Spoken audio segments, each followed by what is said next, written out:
అధ్యక్ష, విద్యాశాఖ మంత్రిగా గౌరవనీయులు సబితా ఇంద్రారెడ్డి గారు పనిచేసినారు అధ్యక్ష.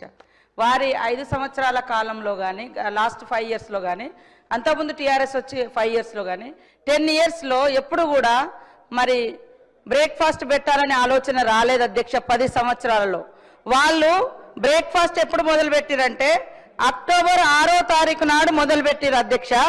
అక్టోబర్ 9వ తారీఖు నాడు ఎలక్షన్ నోటిఫికేషన్ వచ్చింది అధ్యక్ష.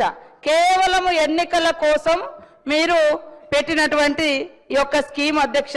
నిజంగా విద్యార్థుల మీద ప్రేమ ఉంటే మరి 10 ఇయర్స్లో కనీసం 5 సంవత్సరాల ముందు కూడా పెట్టలేదు కాబట్టి విద్యార్థులకు పెట్టేటువంటి అల్పాహారాన్ని కూడా ఎన్నికలలో ఏ రకంగా ఉపయోగించుకోవాలనే ఆలోచన తప్ప ఇంకొకటి కాదు. అది కూడా కొన్ని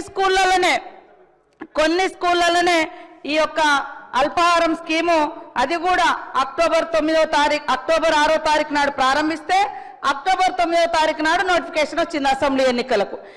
3 రోజుల ముందు ప్రారంభించారు. వాళ్ళు ₹1 కూడా చెల్లించలే. అది కూడా రాష్ట్ర వ్యాప్తంగా స్కీమా అంటే అది కూడా కాదు. ఆ 3.5 కోట్లు కూడా బిల్స్ పెండింగ్ ఉంటే మన ప్రభుత్వం వచ్చిన తర్వాతనే క్లియర్ చేయడం జరిగింది అధ్యక్ష.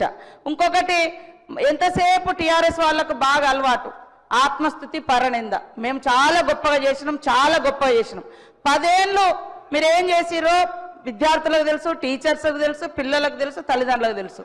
ఇవాళ ఎక్కడికో ఎందుకు మీరు విద్యాశాఖ మంత్రిగా ఉండి షేర్లింగంపల్లి గౌల్దొడ్డి అనుకుంటా స్కూల్కు సాక్షాత్తు కేసీఆర్ గారి మనవడు హిమాన్స్ను మీరు తోలుకొని పోతే ఆయన ముక్కు మూసుకొని ఏమన్నాడో మీరు అది గుర్తుపెట్టుకోండి. అది సరిపోతుంది. ఈరోజు గురుకులాలను గ్లోరిఫై చేసి చెప్తున్నారు. దానికి పునాది వేసింది కాంగ్రెస్ ప్రభుత్వం ఆనాడు. ఇవాళ మీరు విద్యార్థుల సంఖ్యకు అనుగుణంగా స్కూళ్ళని పెంచారు తప్ప ఇన్ఫ్రాస్ట్రక్చర్ ఇవ్వలేదు, అకామిడేషన్ ఇవ్వలేదు.